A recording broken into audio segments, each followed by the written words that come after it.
it was already announced that if there will be more possible or alleged weapons of mass destruction, chemical weapon attacks in Syria, that there will be more American counter blows.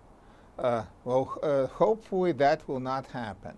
The United States right now does not seem to be directly interested, say, in beefing up the opposition, say, providing the Syrian opposition, say, with anti-aircraft missiles that could seriously hamper the Syrian Air Force and the Russian Air Force in helping the Assad forces and his allies to rout the opposition in different parts of Syria.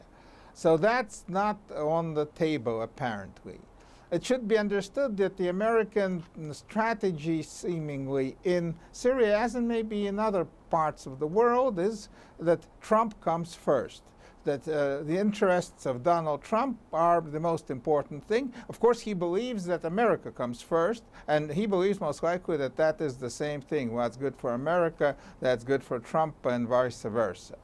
And Trump wants to show the American public and the world that he is not Obama in no case, that where Obama was weak and indecisive, he is strong and decisive. Where Obama could not achieve an agreement, say like with Russia, Trump can achieve an agreement. Where Obama failed in Korea, where Trump will not fail in Korea. So for him, it's all the time important that ISIS should be destroyed, that he should be seen as a strong and decisive leader.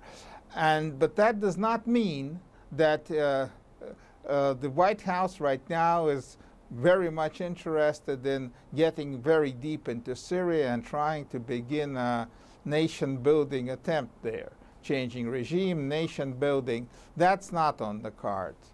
And of course, both America and Russia will do the utmost to avoid a direct clash. There's been some hot words, but actually the statement about the red line being crossed, that was apparently coming from Tehran after talks between the Russian and the Iranian presidents, and Moscow actually disavowed that red line thing.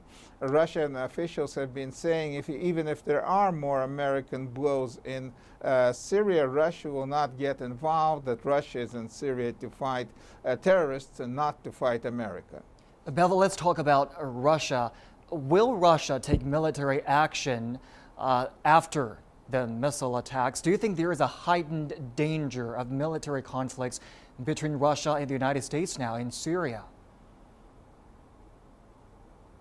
Well, there is, because of course in retaliation Russia announced that it's stopping the protocol of exchange of so-called deconflicting information. That means Russian and American military were informing each other where they are in Syria and what they're more or less doing to avoid clashes in the air or bombing of Americans by Russians or Russians by Americans. So that information is not exchanged. This has, of course, heightened to some extent the possibility of some kind of accidental clash that could escalate. But again, it's in no one's interest.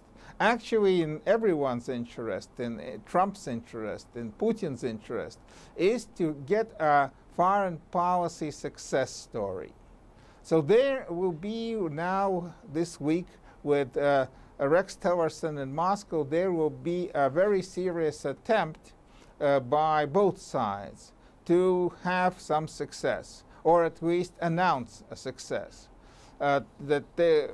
Again, that's very important to say that Obama failed and Trump managed. So I'm not excluding that during the coming talks, and I'm rather sure that Rex Tillerson will meet with President Putin, that they will announce some kind of, if not a breakthrough, at least serious progress.